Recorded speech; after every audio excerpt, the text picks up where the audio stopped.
Di mana titik tidak masuk akalnya? Di mana titik tidak masuk akalnya? Aksara film passwordnya. Dia itu anak bot.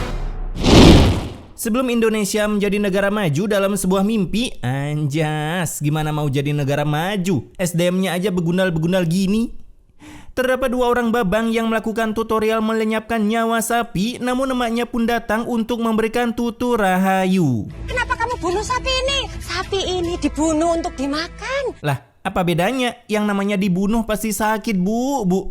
Sapi itu rupanya milik Pak Ustadz yang entah tujuan babang ini mengakil sapi Pak Ustadz untuk apa. Tapi sebelum itu perkenalkan babang ini bernama Rano, sedangkan temannya...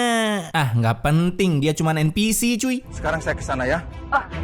Gak usah Pak Ustadz. Tak berselang lama, datanglah Pak Ustadz dan ternyata tujuan Rano mengakil sapi Pak Ustadz agar Pak Ustadz mengira sapi itu mati terkena wabah penyakit, jadi kagak mungkin dong dagingnya dikonsumsi. Dan dengan pura-pura sapi itu udah dikubur, padahal aslinya disembunyikan oleh Rano untuk dijual dagingnya, jadi modal nol, keuntungan berlipat ganda. Wah, tutorial usaha baru nih guys, patut tidak dicoba. Setelah bertemu dengan Pak Ustadz, Rano pun OTW pasar kampung sebelah untuk menawarkan daging sapi yang udah termutasi oleh ribuan sayatan. Nih, 4 juta buat daging anak sapinya. Buset, gacor guys, tutorial macam apa ini? Ternyata gampang banget nyari uang pakai jalan Saiton cuy. Kala itu pelanggan Rano pun meng-request anak sapi karena jika anak tikus mereka pada bobo cantik sebab bapaknya lagi mengikuti rapat yang katanya untuk rakyat, meskipun masuk kanan keluar kiri dan ada juga yang tidur. Dan ketika gacor, kini Rano memberanikan diri mendekati seorang woman bernama Farah. Sini, aku bantuin bawain barangnya. Namun sayangnya emak Farah yang bentukannya sangat sosialita ini tentunya kagak mau anaknya bergaul dengan babang-babang yang jam sekarang masih make sarung, apalagi cap sarungnya bukan wadimor. Saat di kandang sapi, kata-kata tadi membuat Rano pun sakit hati. Bahkan saat melihat emaknya cuman bisa rebahan, sebuah kata-kata yang cocok untuk kita yang cuman mengurusi hidup orang pun keluar. Ayo kerja dong, Bu, kerja. Kita tuh miskin, gak punya duit. Entu dia yang lalu memaksa emaknya untuk bekerja meskipun kagak enak badan demi bisa menjadi kaya raya lalu melamar Farah. Yang mau nikah kan elu bang? Karena kagak enak badan saat mencari rumput untuk sapi, emak Rano pun hampir ingin wasted tapi ditolong oleh Farah yang kebetulan mau ngopi di Starbucks daerah Nganjuk. Dimana saat ingin mengantarkan emak Rano pulang, dari belakang berflikerlah emak Farah yang mengikuti perjalanan dinas anaknya. Ngapain kamu nemuin tukang angon ini lagi? Ibu gak akan sudi punya mantu miskin. Sakitnya itu.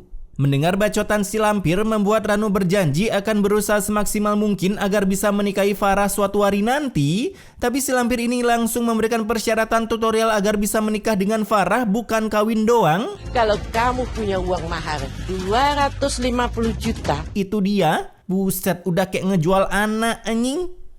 Setelah mendengar persyaratannya, malam harinya Rano pun memakai kostum permalingannya tapi sempat dicegat oleh sosok jurik kebenaran. Tapi sayangnya baru diambilkan batu, jurik itu seketika kena mental dan menghilang. Sehingga Rano berhasil menjalani misi permalingannya, memenuhi permintaan customernya untuk mencarikannya anak sapi. Kampung daerah Nganjuk bagian mana? Ini gampang banget ngemalingnya.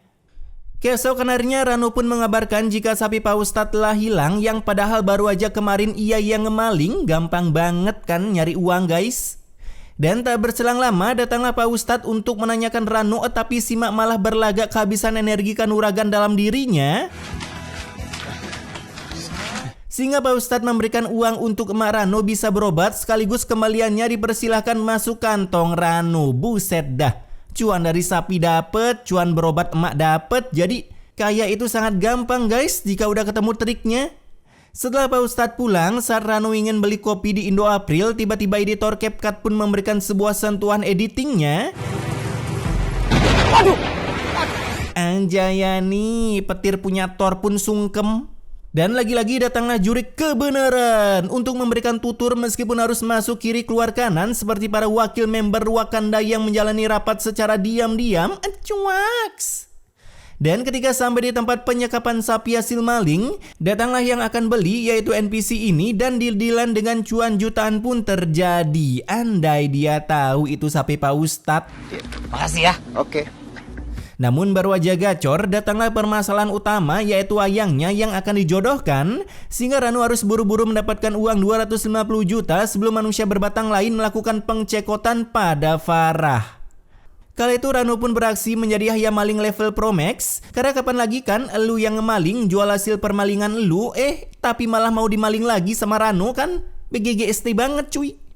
Bahkan Rano kagak main-main karena sekalian include dengan mobilnya. Gacor banget cuy, kampung mana ini? Setelah berhasil ngemaling, teman Rano pun disuruh menjualnya di kampung sebelah sekalian dengan alasan menitipkan mobil pickup turbonya di sana. Sisanya tak transfer. Oke. Alhasil karena penciuman seorang NPC yang dimaling itu seperti ANJG, ia pun berhasil sampai di lokasi dan terjadilah aksi saling tuduh hingga dilerai oleh para NPC pedalaman Nganjuk. Di sisi lain, saat bagi hasil dengan Rano, tiba-tiba anak babang NPC bernama Firman ini pun mengalami kebelet amandel, dan saat di perjalanan datanglah para warga yang langsung memberikan salam baku hantamnya akibat Firman telah menjual sapi curian. Ini akibatnya kalau kamu nipu. Mana duit saya? Bang. Ini amat punya bapak profesi maling. Sampai-sampai Firman harus membawa kabur anaknya ke rumah sakit menggunakan kaki karena motornya terpaksa digadein pakai nebus kekurangan uang sapinya. Nah, di rumah Farah, Rano pun datang dengan PD untuk melamar Farah. Buset, udah tua bukannya ingat umur. Tapi setelah bilang dalam kresek itu berisi uang 250 juta, si lampir auto full senyum dengan menerima lamaran Rano, sedangkan kandidat sebelumnya langsung diusir. Namun yang buat gue bagong di sini, Saya minta dinikahi besok. Tapi secara sirih, gimana? 250 juta buat nikah sirih. KUA murah anjing. Kembali ke perkumpulan para warga yang full emosi, datanglah Pak Ustadz yang begitu bagong mengetahui HP pelaku yang tertinggal di dalam mobil pickupnya adalah milik Rano, dan rekaman video vlog Rano sedang membalking sapi agar berotot pun juga ada di sana yang membuat emosi para warga seperti meletusan gunung Tambora. Karena pada malam harinya dua babang berotot ini siap membaku hantam Rano, tapi Rano langsung buru-buru pergi dari sana beralasan ingin boker brutal di sungai sehingga mereka kehilangan jejak Rano, dan kebetulan ada seorang NPC yang mengetahui tentang pernikahan Rano yang udah memberikan uang mahar sebesar 250 juta ke emak Farah. Keesokan paginya baru aja Rano melakukan pengesahan, datanglah para warga yang memberikan kebenaran. Tapi Rano seketika menyangkal bahwa dirinya memiliki bisnis dengan seorang investor untuk membudidayakan sapi ternak lalu dijual. Buset dah. Dan para warga yang kagak puas dengan jawaban Rano, ia pun menyuruh membuktikan dengan datang ke TKP tempat penampungan para sapi sebelum dibuat wasted. Namun kebusukannya malah tercepukan ketika Firman datang mengakui perbuatannya telah menjadi begundal menjual sapi-sapi para warga yang udah dimaling oleh Rano. Gak usah ribut-ribut. Sekarang kita bubar. Ayo, bubar. Tapi yang namanya cinta udah seperti yang dicampur pemanis buatan, tentunya Farah lebih percaya Rano ketimbang para warga. Aku juga percaya kok sama Mas Rajik. Selamat memakan cinta full spek, Mbak. Keesokan harinya setelah tadi percaya menjaga sapi, kini Rano memilih berjualan susu sapi murni. Dan baru aja sehari buka, para warga pun langsung menyerbu susu itu seperti kagak ada yang ingat dengan aib Rano. Baru aja gacor, tentunya di mana ada kegacoran selalu ada ketidakgacoran. Ngomong apa gua anjing? Tapi intinya si lampir ini mengambil seluruh pendapatan harian Rano sebagai kekurangan maharnya kemarin akibat para penjaga sapi minta tebusan 10 juta untuk sapi-sapi mereka yang udah terhayam maling. Beginilah guys, walaupun pacar lu cantik tapi lihat juga cuy keluarganya, kalau emaknya modelan gini mending gak usah dinikahin anaknya saat. Di hari berikutnya, susu murni milik Rano pun kembali gacor, dan kebetulan datanglah Firman yang kesal dengan Rano akibat kebegundalannya menyuruh menjual sapi hasil maling. Kini anaknya pun harus batal operasi. Lah, salah siapa dari dulu jadi komplotan maling? Tapi daripada baku hantam, keluarlah uang Farah untuk mendamaikan Firman, dan karena ada Firman di sana, sebuah tutorial kebaikan pun diberikan oleh Rano. Dek, minum ya. Anjay. Tak berselang lama setelah meminum susu itu, sikit sini tiba-tiba mengalami muntaber berupa yang keluar dari dalam mulutnya karena ternyata susu yang dijual oleh Rano memakai racun tikus. Wah, sangat cocok dijual di gedung DP. Alhasil saat dibawa ke rumah sakit, tentunya anaknya udah lebih dulu kembali ke wallpaper lumba-lumba, dan ini semua ulah dari Rano. Bayangin para warga yang minum susunya kemarin, buset dah. Berapa jiwa itu yang meninggal? Di sisi lain, Rano dan Farah pun kabur ke rumah muda Farah karena sedang menjadi incaran para warga. Tapi si lampir menolak menyembunyikan mereka dan lebih memilih menjadi penyelamat bumi dengan berkata seperti ini. Saya siap ganti rugi. Kalian catat aja. Dan ujung-ujungnya Rano pun dikick dari rumahnya serta kagak memperbolehkan Farah tinggal lagi bersama Rano akibat selalu diajarkan mengikuti jalan kesetanan. Buset, orang sesat ngomongin orang sesat. Keesokan harinya, acara meninggalnya anak Firman pun membuat emosi yang mantap jiwa untuk bapaknya dan langsung OTW rumah Rano sambil membawa cangkul, yang dimana saat Rano lagi ingin ngemaling susu sapi, dari belakang datanglah Firman untuk baku hantam.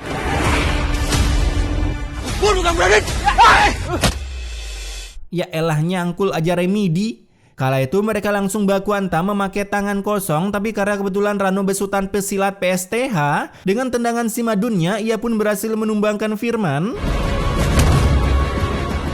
Bahkan kepalanya kejeduk batu hingga wasted. Anjas, satu anggota PSTH setara dengan 100 anggota Ormas PP cuy.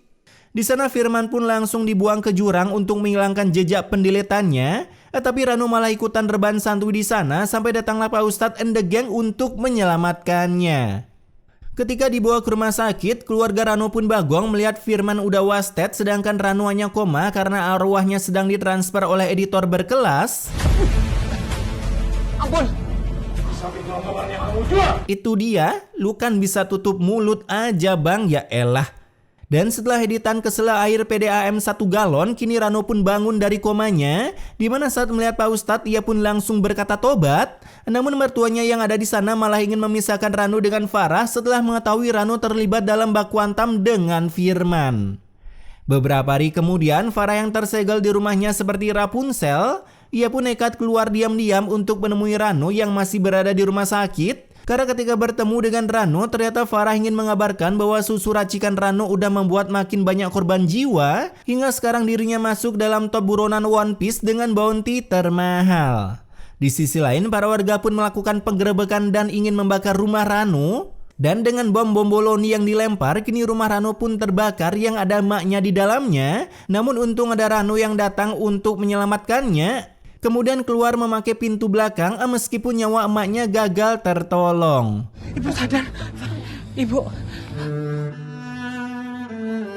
Ya elah, kebakaran 1 menit doang udah wasted. Tak berselang lama datanglah para warga untuk menyaksikan emak Rano wasted secara live streaming. Meskipun genggaman tangan udah mengepal untuk menggedik Rano karena udah membuat puluhan warga wasted hanya dengan susu buatannya. Ini baru susu, belum vaksin BGE. Keesokan harinya sebelum si mak dikubur, kini Rano menyesal telah memproduksi susu sapi segar secara tidak alami karena bukan diperas menggunakan tangan melainkan cangkem lalu dimuntahkan ke dalam botol, dan berkat terkontaminasinya dengan jigong yang full bakteri membuat banyak warga pun tumbang secara bersamaan. Nah, setelah mak Rano ditanam, kini datanglah juri kebenaran yang tidak kemasan saset untuk kembali memberikan Rano bacotan tentang penyesalan. Tapi Rano yang memang udah tobat, ia pun mau mendengarkan dengan seksama, tak seperti para elit nasional yang mendengarkan keluh kesah para warga tapi sangat sedikit sekali yang bergerak, anjuy. Dan di sisi lain Pak Polisi pun datang untuk memburu buronan yaitu Rano, tapi kejadian ini berhasil diketahui oleh Rano, makanya ia pun langsung kabur. Ini peci siapa Pak Ustadz? Peci Radit. Bahkan sampai malam pun Rano masih menjadi incaran para ladusing yang buta map. Ternyata ambulan. Kemudian kini mereka tinggal di sebuah gubuk di tengah hutan jauh dari kehidupan para warga, dan berawal dari sinilah kini Rano bisa melakukan GB pahala untuk menebus kebegundalannya di masa lalu. Makasih ya Allah, walaupun dunia mengasingkan kami. Nah, pasangan yang gini-gini nih limited edition cuy, masih tetap bersama walaupun udah susah. Di pagi harinya baru aja gua bilang jika mereka tinggal di Nganjuk bagian pedalaman, kini seorang NPC pun berhasil mengendus kehidupan mereka dari kejauhan yang tentunya langsung melakukan ritual balas dendam. Kamu juga harus mati kayak anakku dan suamiku. Kala itu datanglah Mak Farah yang mencoba menjadi tanker, tapi berkat kehadiran para warga, karena percuma juga ketika digerebek ternyata mereka berdua udah menghilang dari LAN menggunakan spell sprintnya untuk kabur dari sana. Dan karena pemikiran Rano belum bisa berpikir kabur keluar negeri secara ilegal, kini ia pun memilih menyerahkan diri demi istri dan calon member FF dalam perutnya bisa selamat. Ya elah, simak malah iklan mobil. Di sana, Farah pun langsung ditransfer ke rumah sakit akibat pendarahan pada janinnya yang sekaligus menjadi tempat bunuh diri Rano karena harus ditangkap oleh para ladusing yang udah menunggunya di rumah sakit. Namun sebelum tersegel di lapas Nusa Kambangan, ternyata Farah udah lebih dulu tersegel OTW akhirat akibat kehabisan darah. Hanya akibat terkena serempet yang kagak kena, bisa wasted. Kemudian film ini pun ditutup dengan Rano yang ditransfer ke kantor polisi untuk menjalani hukumannya. Saat tiba nafas di alam yang sangat jauh. Tamat, sungguh film yang menggantung.